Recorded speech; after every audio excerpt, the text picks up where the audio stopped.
if I can say it any better than she has. What she said about her son were exactly the same things that I went through. What she said about her son, birth, you put him to school, and one day you get a knock at the door, my son, and he's a Marine recruit, saying, I'm here, your son want to join the Marines. And I shut the door in his face and said, go away. My son came inside and said, Mom, if you don't do it now that I'm 17, I'm going to be 18 not too long, and I will sign myself. I'd like to have you blessed. My father has been a Marine. My grandpa is a Marine. I want to join the Marine. What did you say? Okay, I give you the blessing, and I give you a hug. And I pray like Peggy did, saying, okay, it's going to be okay. Nothing is going to happen. Everything is going to be fine, and he'll never have to go to war. Well, that day came. He didn't tell me that he volunteered to go. He went in the Marine, and he got hurt, got out with a discharge, and he could not stay away from the military. So he joined the Army National Guards. He became a chief of police at the age of 29, the youngest chief of police in the state of New Hampshire at that time. And one day after 9/11, when everybody was getting activated, his unit got activated. And they was asking for volunteer, no, because they had to go for volunteer. He didn't come to me and tell me, Mom, I want to go. He went to his sister. They are like a rock. They got more stories between them than I will ever know. He went to his sister and said, don't tell Mom. Tell her that they call me, but I'm going to volunteer. There are like 10 or 12 other guys between the age of 18 and 20 that I can bring home. I can bring them home to their families. I got the expertise of the Marine, the police, the firearm, and I can bring him home. But don't tell Mom, please. So he left. He told me, Mom, I gotta go. I'm gonna help these guys come home. That's what I want to do. That's what I'm here. That's what I had trained to be. So he left. And like Peggy, I pray every day. I waited for the phone call to ring, hoping that it was him. He called me all the time. I hardly wanted to leave the house because I was afraid to miss the phone calls. On February 24th, my birthday, my daughter said, Mom, Jose never remember your birthday when he's in the States. What make you believe he's going to remember in Iraq? You know, he said, Mom, let me take you to dinner. Jose will call 3 days from now like he always does. So I went to dinner with her. I came home, and the answering machine was blinking. It was a call from Jose. He said, Mom, you thought I was going to forget your birthday. Huh? I got you. He said, but you're not home. He said, but I want to wish you a happy birthday. I love you, and I will be home soon. Everything is okay. Give love to my runt, that's his sister. So that was the last time that I actually heard my son's voice. On March 1st, I got a dreaded phone call that no parent wants to receive. My son has been hurt. He wasn't dead, thank God, but he has been badly injured. It takes your heart away. It takes a piece of your heart that you never get back. You never do. That day, the words go from under your feet, and you don't know what to do. They couldn't give me any details. They couldn't tell me what was going on. They just said he was hurt. They taking care of him, and they're flying to Germany. That's all they told me. Can you imagine thousands of miles away? Your son, it's not like when you have your kids get hurt, and you can go and put a Band-Aid and said, okay. In case it needs a boo-boo and he go away. I didn't know what happened to him. Well, it was an explosion. He was an MP, and it was a grenade attack. The grenade went into the turret of the Humvee and exploded between him and the driver. The explosion went underneath his helmet.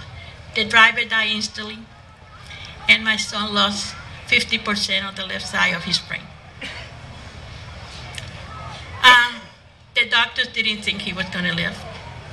They wouldn't tell me anything because they thought that he was going to die. I follow my son. They say he's getting flown. I follow that plane. I kept calling and bugging. What's wrong? I want to know where it is. I called the nurses at the Germany, and believe it or not, I just found out that one of those nurses is Carol. Carol was the nurse that I said to her, I want to know about my son. And she said, we can't give you any information. And I said, can you please go and tell him that I love him? And tell him that I'm here praying for him. And she did. She did. At 2 o'clock in the morning, I got a phone call because I kept bugging. I'm one of those moms that I want answers and I want him now. I kept bugging. A doctor from Germany called me and said to me, are you Mrs. Pequeña? I said, no, I'm not. I'm Mrs. Bagley, but I'm his mom. And he said, what a shame. Such a beautiful guy, such a young guy full of life. And what a shame that he's going to die. Oh my God. That was told to me over the phone from Germany. I lost it. I don't know what happened. My daughter came to me. She took care of me. She was there with me all the time. They said they're going to fly him home, but they thought that he wasn't going to make it, so they wouldn't give me any details. They flew my son into Bethesda, and when I met my son with my daughter, I left everything behind. I left my home. I left my job. I left everything. I didn't care. I went with a small little suitcase like I gave this weekend and left. My daughter was in college. She said, Mom, you're not going alone. I'm coming with you. She left college. She left her apartment, and we both left. We got to Bethesda, and I could not, if I knew my son, but nobody that area that would have seen my son would have recognized him. Nothing. He was full of tubes. His head was 3 sides his side. The doctor said to me, you see him for 2 minutes, and we got to take him. We did. We saw him, we told him we love him, and they took him. 3 o'clock in the morning again. I hate the mornings. 3 o'clock in the morning, the doctor came back and said, we need to speak with you. My daughter and I were there. He said, we suggest that you pull the tube. Your son is not going to make it. Your son is not going to live. If a big miracle will happen, that your son will live, you will have to open his eyes in the morning. You will have to close him at night, and he will always be hooked up to a breathing machine. I look at that doctor and said, don't tell me lies. You don't know that. What makes you think that? Because you're a doctor? No. You don't know that's going to happen. He said, well, ma'am. I said, no. I said, I want to see my son. So my daughter and I went to my son and her brother, and he was full of tubes. We couldn't find a piece of skin. So we found a little area where we could touch them. And we said to him, both of us said to him, sweetheart, don't fight for us. If you want to let go, go. Don't fight it for us. If you want to let go, soon we'll see you and we'll meet you. Just go. But if you want to fight and you want to live for you, we promise you that you'll never be alone again, and we'll be with you 24/7. My son chose to fight. 2 weeks later, the ventilator came off. 2 days later, he opened his eye on his own. My son cannot walk. My son cannot speak. He had replacement on 3 meningitis infections. We have gone through a journey of tremendous. By leaving at my job, we thought we was going to live for a month or two. It had turned into 6 years. I haven't been back to home. I let my house go. I had to leave my job go. My daughter never went back to college. She's been by my side because we promised him that. We promised him that we will do that. He had, in these 6 years, 5 times they had told me that he was going to die. And I keep telling the doctors, no. 6th time, he got a meningitis infection where they said to me, the only medicine we can give him, if we give him more than a week, it will kill all his organs. And I said to the doctor, what happens if you don't give it to him? And he said, he'll die. I said, so you tell me that if you give it to him, he die, and if you don't give it to him, he die. What choices do I have? He said, none. I said, then give it to him. He took it for 8 weeks. 8 weeks later, my son got off of the infection of meningitis, and never one organ was damaged. No one organ was damaged.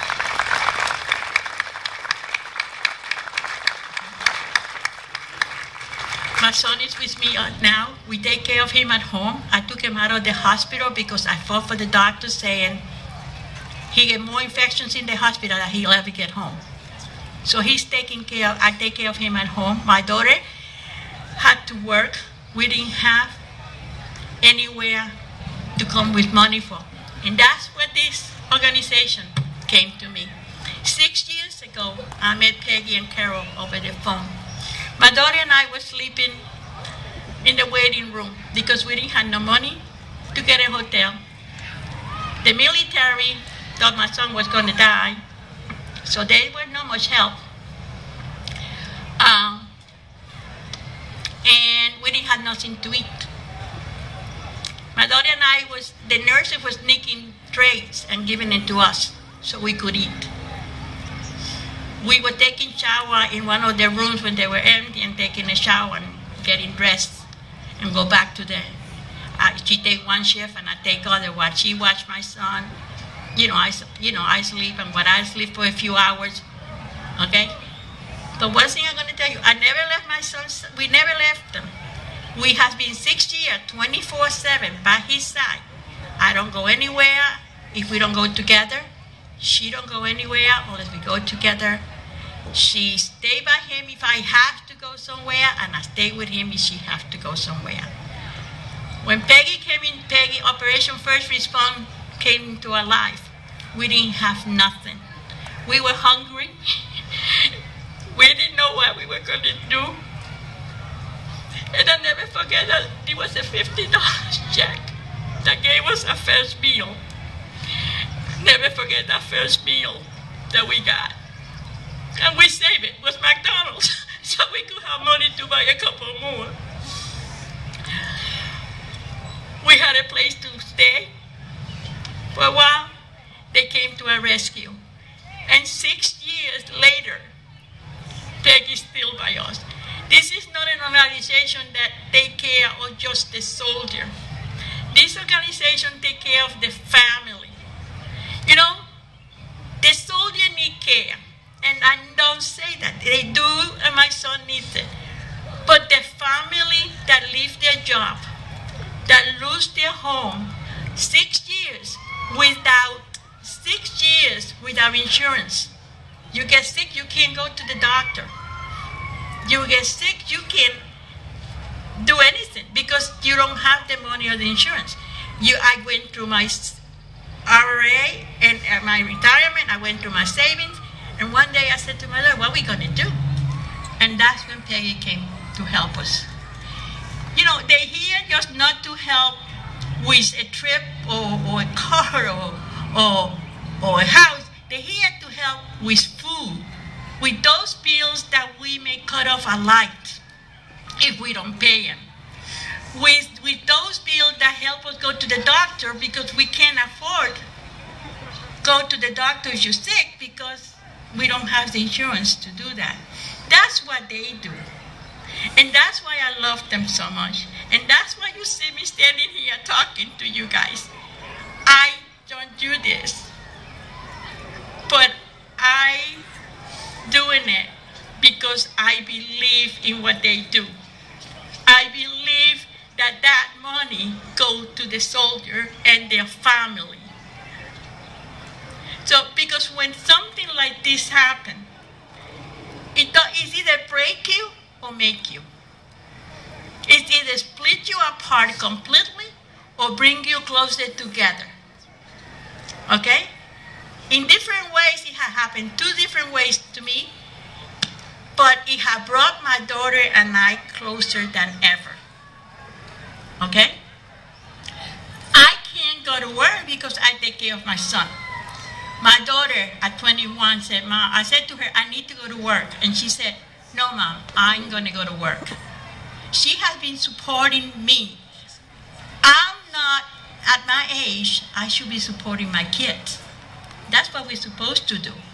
No, our kids taking care of us. Or that's the way I was raised. But she's taking care of her brother, she's taking care of me. And Peggy is there. First response is there to help us with what we can. And trust me, some days it's like borrowing. My grandmother used to say, you borrow from Peter to pay Paul. And that's exactly what a family in this situation go. So please, if it's $1 or whatever, 50 cents, whatever, please help them. Because I know for a fact what it had done for me. I know for a fact what it had done for other families. I know that they are in a matter of a phone call. When you don't have, my daughter, we don't have the trip. If we don't have money to eat, how can my daughter go home and close the house so we don't lose the furniture that we have, and we're going to lose the place? You know? They there to help with that. They there to help fly the siblings to come and see those injured people. So they help all around. Their help is very surrounded, very, very all around, just not one thing. And I can tell you that by their support and their love and their help, my son is with me at my house. My son now moves his legs on command. My son knows yes and no by looking at the right or the left. My son recognized his sister, his family, and me. He recognized voice, and my son recognized and understand everything you say. But if it wouldn't be for them to help me pull through that hard time, I would have never been able to stand here. Because if my son would have died, I would have to. I would have. And I do that for my son, and I say that for my daughter. And if my daughter would not have stand by my side to help me and to do what she did, give her 6 years of her life to help her brother and I, that's what make the family become family. That's what make families. And when we have people like first respond that stand by you and always check on you, I always send you an email or a phone call, how are things going, how Jose is doing, how is Elizabeth. It's more than just an organization that just send you on a trip. This is an organization that cares. They care and they stay with you the rest of your life.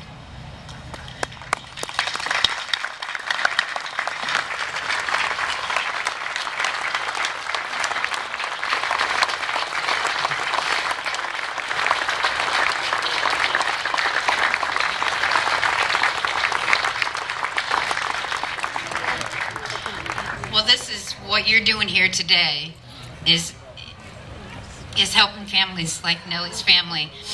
So from the bottom of my heart, I thank each and every one of you for making this possible, because without your help, we would not be able to serve these families. So you are as much a part of Operation First Response as any of us. And I just want to take just a minute here and say, you know, as you can imagine, when a soldier is severely injured, the comrades that are serving alongside of him are traumatized as they watch and often assist in helping their brother get medical attention. It's often comforting and healing for them to have the opportunity to meet family members of their injured or fallen comrades. When it was announced that Jose and Nellie were going to be here today, we were contacted by a young man that was present on the day of Jose's injuries. And it was his wish and another comrade, actually there's two of them here today, to have a chance to meet Nellie. So we are honored to present Pennsylvania National Guard's Staff Sergeant Andrew Kollick and Staff Sergeant Nick Miserelli.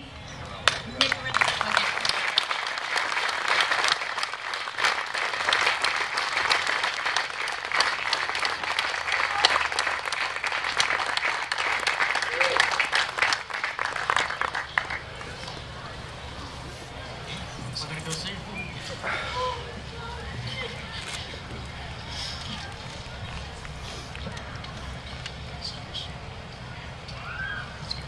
Go see him. All right. All right.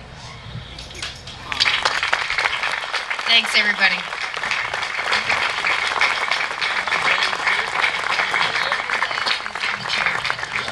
Thank you, Peggy. Thank you, Nellie. And